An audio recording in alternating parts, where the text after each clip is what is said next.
In this lesson, we'll solve problems that involve simplifying a coplanar distributed loading. And before we start, let's review the general idea. A distributed loading is defined by a loading function, W equaling W of x, and it's a measure of force per unit length, for example, newtons per meter or pounds per foot. The magnitude of the resultant force produced by our distributed loading is simply equal to the area under the loading curve, as indicated here. Or it's also found by integrating the loading function over the entire length of the beam.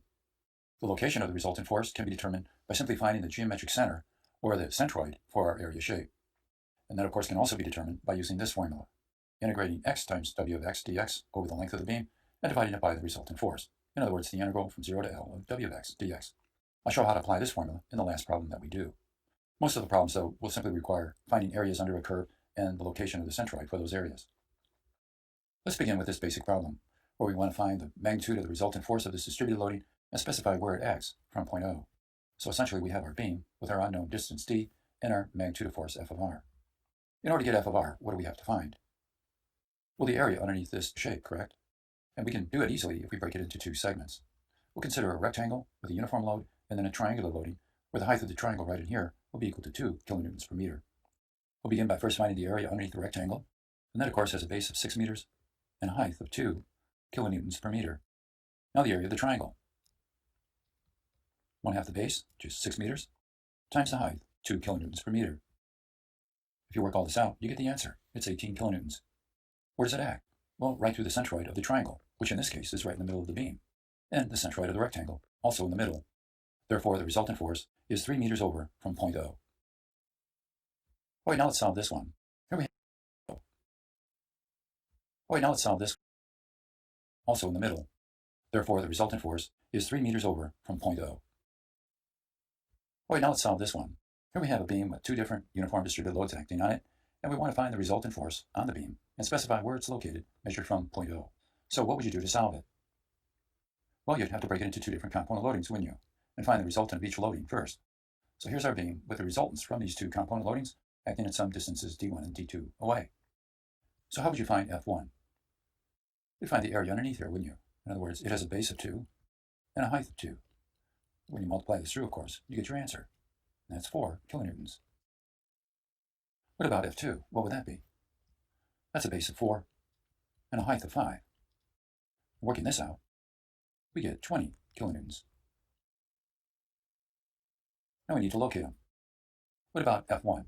What would this distance be? Well, the center of the rectangle is 1 meter over, so this would be 1 meter. And what about D2? What would that be? Well, it's 2 meters to the center of the rectangle here, and 2 more meters gives us our result, 4 meters. So now we have two parallel forces on the beam, and we now have to replace them by a single resultant force. So we use these two key equations to do that. Here's our resultant force, and here's our unknown distance, d. To get the resultant force, of course, we have to add these forces together, don't we? So our resultant force is then going to be 4 plus 20. And that, of course, gives us an answer of 24 kilonewtons. Now we need to find its placement, and there we use the moment balance. We say 24 times d, and that's a negative moment, of course, and so we'll begin by writing minus 24 times d, and we set it equal to the moment of F1 around point O, and that, of course, is minus 4 times 1.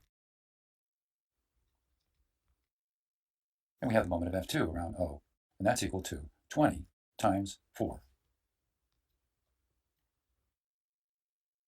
All we need to do now is simply solve this equation for d, and we'll have our result.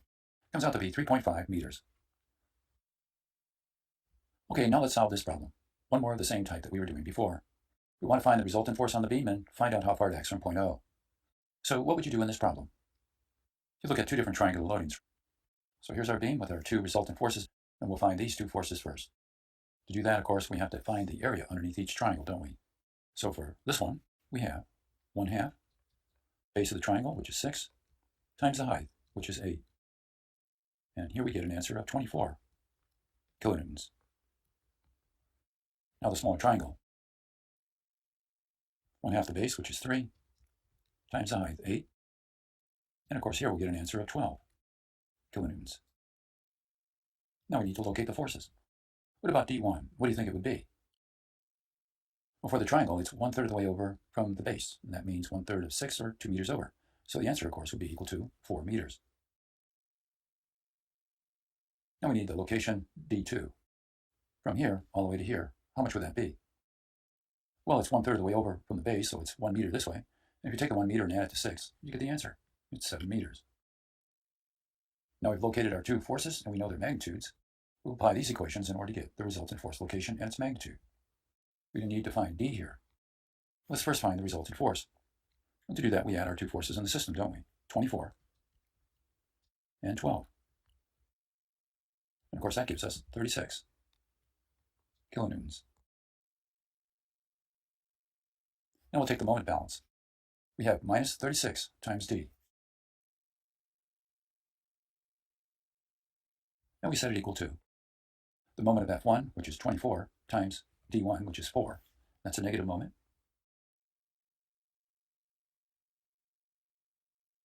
And finally, we have the other moment of F2, and that, of course, is minus 12 times 7.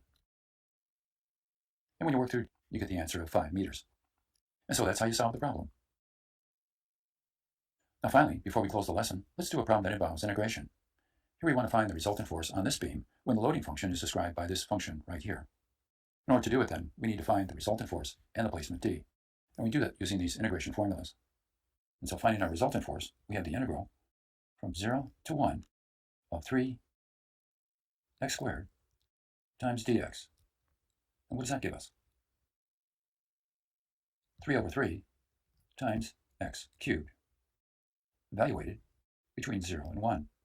So in other words, the result would equal 1 kilonewton. Finally, let's get our position by evaluating this integral. After all, this one has already been evaluated. It's equal to 1, isn't it? So up in the numerator, we have the following. An integral from 0 to 1 of x times 3x squared dx. So carrying out this integration, we have 1 in the denominator, of course, and on top we have 3 divided by 4 times x to the 4th power. And we evaluate between 0 and 1. When you do that, of course, you get 3/4.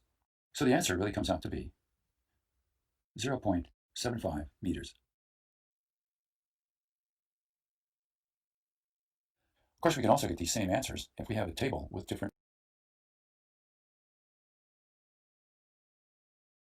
area shapes in it, and we look up the area underneath a parabolic segment, and we find our answers that way, finding the area of the segment, and then finding the location of the centroid for it in the table, and then we can simply write them down rather than doing the calculation as we've done here.